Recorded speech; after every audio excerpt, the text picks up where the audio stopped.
Good afternoon, gardeners. It's Saturday, May 1st, and it is a gorgeous day here on the southeastern coast of North Carolina. And today I'm going to do something that I've been wanting to do for years, and that is install drip irrigation in my garden. I'm going to be installing my drip irrigation over the course of 3 videos, and this is going to be the first part of the 3-part series where I install my distribution line. I will be installing a single 1/2-inch distribution line fed by 2 methods. It will be fed by my rain barrels, so I can use free water whenever I want, and it will also be fed by my house line for when I need a reliable source of water that will never fail for me. They will be connected together through one single line, so I can pick the method how I want to irrigate my garden. Part 2 of the video series will be installing drip irrigation to my raised bed garden, and part 3 of the series will be installing drip irrigation to my container garden.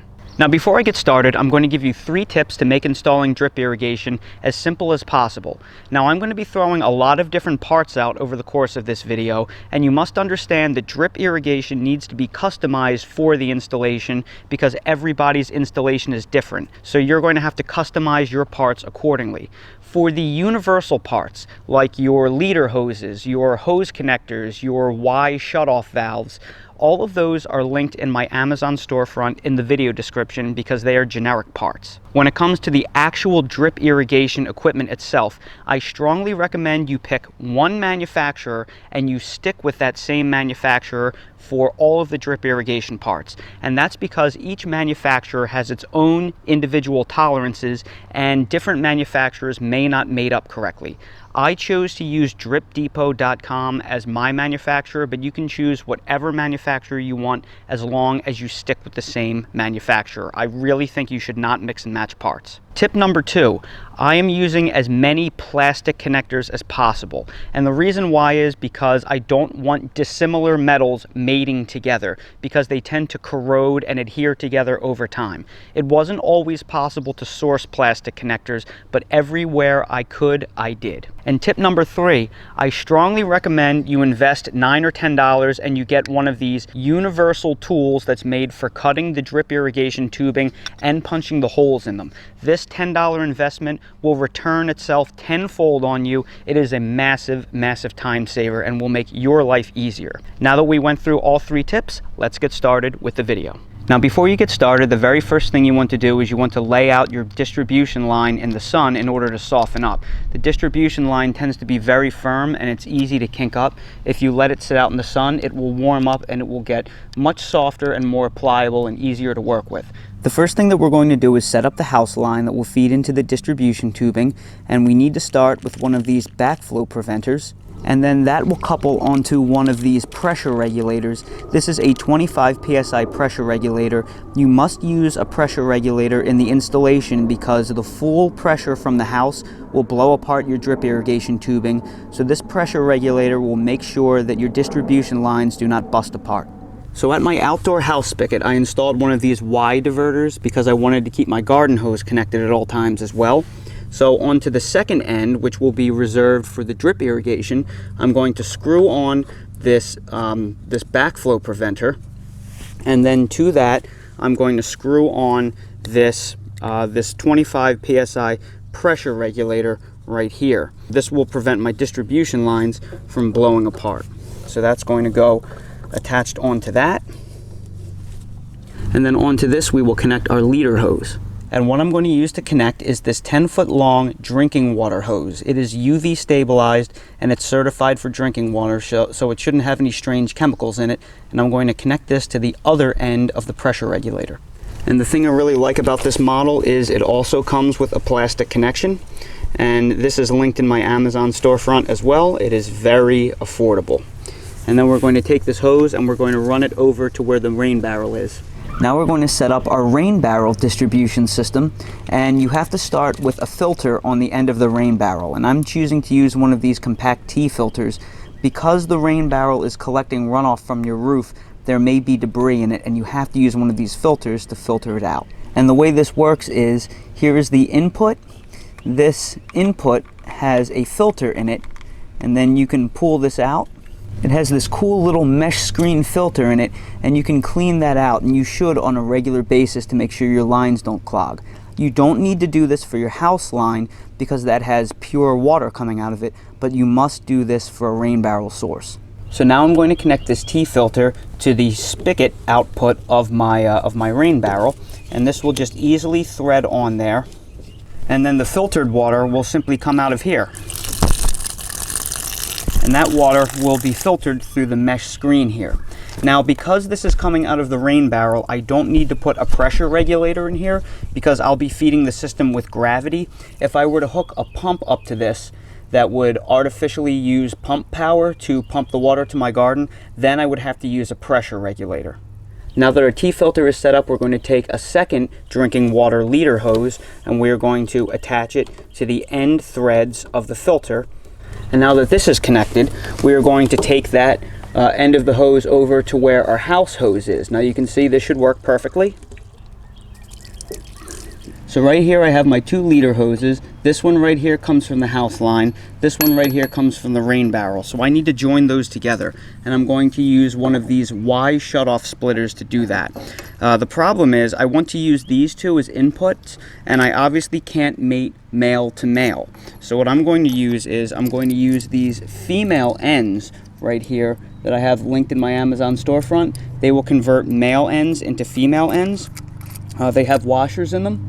They're very inexpensive, so I'm going to connect that onto the male ends of my Y splitter. And now they will both take male hoses as inputs. So I'm going to simply connect both of these hoses. And just like that, I have one single output that is being fed with both the rain barrel and the house line. So check out how cool this is. Now this side is hooked up to the rain barrel and this side is hooked up to the house line. Watch the rain barrel side. Now we'll turn that off. Check out the house line side. You can definitely tell that the house line is much more powerful. So now that we have both of our water lines hooked up, we need to connect the distribution tubing. And in order to do that, we're going to use one of these Permalock fittings that converts a hose end into a distribution line end. So we're going to plug that in to our single output feed. So right here we already have our female end, so we're going to connect the male end of this converter into it. We're going to screw that right in, and then we are going to take the end of our drip irrigation hose right here. We're going to push this over, and then once that's on, we're simply going to twist this part down to lock it into place. Drip Depot makes some really nice stuff. It makes the situation pretty easy. So now this is feeding our distribution line.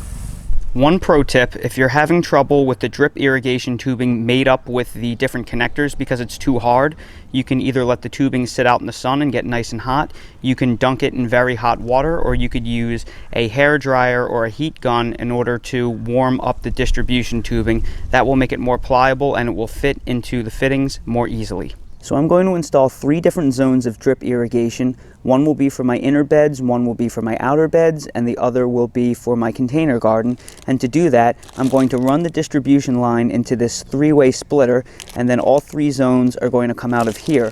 And I'm going to take one of these shutoff valves right here. That will be connected to each of the 3 zones so I can control them individually. So I'm going to cut this distribution line about where I want my distribution line to end. And now I'm going to build my 4-way connection out of this pipe. So this is going to be the input side right here where the tag is. So the first output side is going to be right here. So I'm going to squeeze this over. And then we're just going to keep connecting these shutoff valves until we have basically a 3-zone shutoff valve.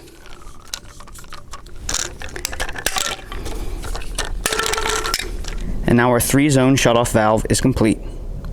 So after I located where I was going to put my main zone valve, I realized that the array I created wasn't going to work and I'd have to custom cut everything. So here I have the distribution line coming in, and it's going to, this is going to be the main zone valve right here that is going to feed my standalone raised beds. Then over here, that 3-way tap, it feeds over to here. There is another zone valve under there that is going to feed my raised beds that traverse the entire length of the garden. And then over here on this side, I have a third valve that you can see right here. And that is going to go over to my container garden over there. So those will be my three-way zones. Then over here, right where the distribution line comes in, I have another valve installed before my three-way zone valve. This is installed on a low spot, and that's made to drain the lines in the event of freezing temperatures in the winter. So this will be a low spot for you to dump your lines and winterize your lines. Okay, first we will try this valve right here.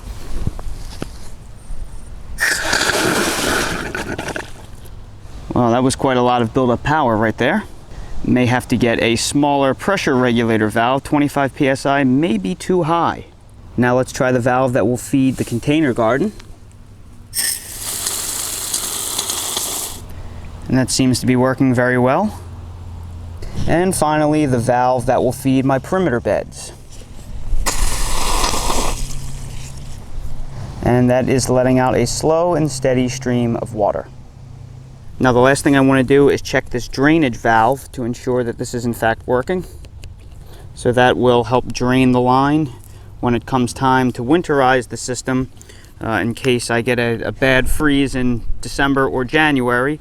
And now that I know that everything fits well and everything is working properly, I need to bury my line. And I disconnected all the hoses to where they connect from the house and the rain barrel. And I wanted to bury them in this valve box for easy access, but also it won't look so bad as all of the hoses strewn all over the place. And I think that this looks much better overall. As you can see, I have everything disconnected because I'm in the process of burying the main distribution line right now.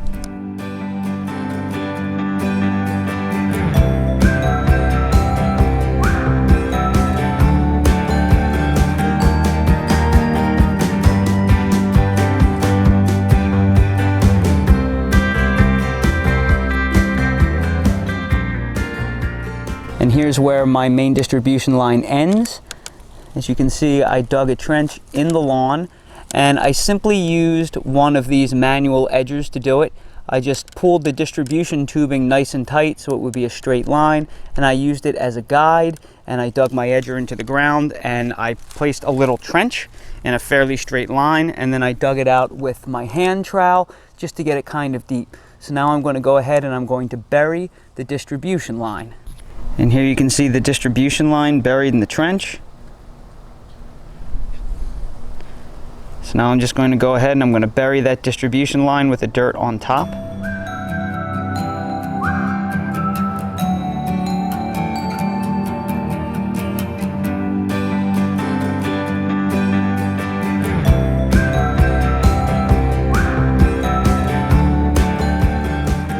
Now the trench has been completely backfilled, and I even watered it in to help compact it and to help assist with the lawn regrowing over the trench that I just dug out of my lawn. I've mostly backfilled it with peat moss, so that should give it a really nice medium for the lawn to traverse over, and it should look pretty good in a matter of a couple of weeks.